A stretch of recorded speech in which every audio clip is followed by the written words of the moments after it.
Hey bros, I'm Frank. This is the Nerf Doomlands Persuader video review. The Persuader is a hammer action blaster in the Doomlands line with a 4-barrel smart AR system. Interesting little concept, very cool appearance. Let's get into the review.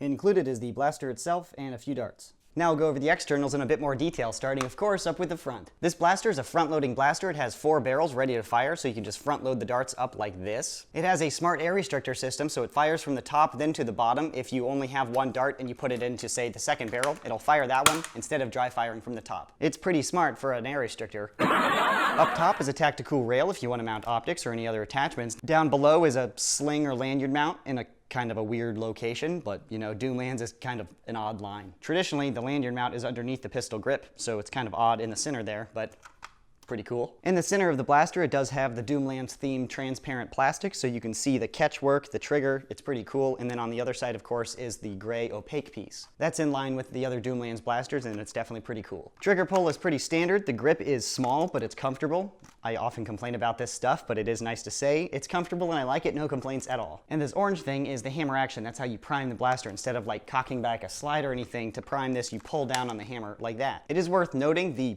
priming weight is extremely heavy. It's actually uncomfortable, which I'll harp on in my opinion. Those are the externals. Again, to operate, you front load, and then you pull back on the hammer thing, then you can fire. Again, with the smart air restrictor, you can fire all 4 shots in a row if I loaded 4 darts.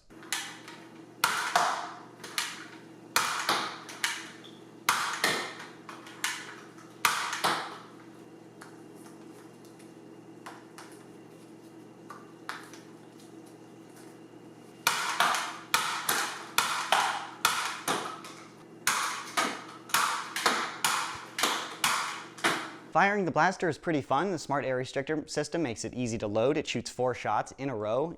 In theory, you should be able to fire this pretty easily with one hand, but the prime weight is pretty heavy. On the chrono, the Persuader performs just like most other Nerf blasters. It's shooting about 69 giggity feet per second, which is about average and what you should expect out of the modern Elite blasters. It's not in the Elite line, but it's Elite tier, and it has the same performance. I consider them all the same. And it's nice to know you're not going to get outgunned because other people are shooting blue and you shooting yellow, because, you know, color doesn't matter.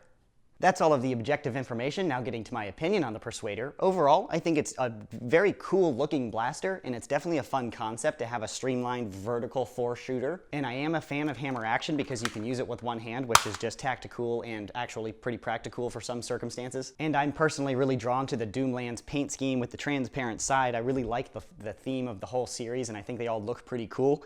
That being said, I am pretty disappointed with the priming weight of this hammer action. When I say the priming weight, I'm referring to how much force you have to exert on the hammer to actually pull it down. It's pretty difficult to do. I'm over 6'3" in height, so I have pretty lengthy hands and pretty long fingers, and I also have a long, but with that, it's still pretty challenging for me to reach this with the geometry of this handle. So if you're a smaller kid, it might be pretty challenging by itself, even ignoring the priming weight. And then with the priming weight being really heavy, it's not going to be a really easy blaster to use with one hand. This contrasts with something like a hammer shot, where your hand can ride up much higher, so you're very close to the hammer action, and it's a much lighter pull. If this shot significantly faster and it had like a beefy upgraded spring in there, it would totally be worth it in my opinion, but it's shooting about 69 giggity feet per second, so it's not like you're getting a performance gain. It is a very short stroke piston in there, and I can see that, so it makes sense that with, you know, a smaller draw, you'd have to have a heavier draw, and that makes sense with physics, but it's less fun to use. So my overall opinion, again, is a little mixed. I really like it cosmetically. It's fun to plink, but as far as like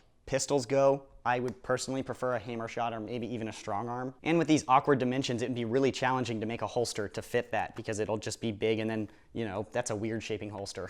But of course, that is just my subjective opinion and how I approach, you know, the handgun role in nerfing. I didn't have any jams or malfunctions. The velocity average is about normal. Hopefully I've given you all the information you need to know whether or not you'd like to purchase the Doomlands Persuader. If you are interested in purchasing one, I'll put a buy link in the description box below. The box did note that it's a Target exclusive, so if you're looking for it physically, I would check in a Target or online, because the internet is magical and you can find everything there. But that concludes the review. I'm Frank. Thanks for watching, and remember, stay tactical.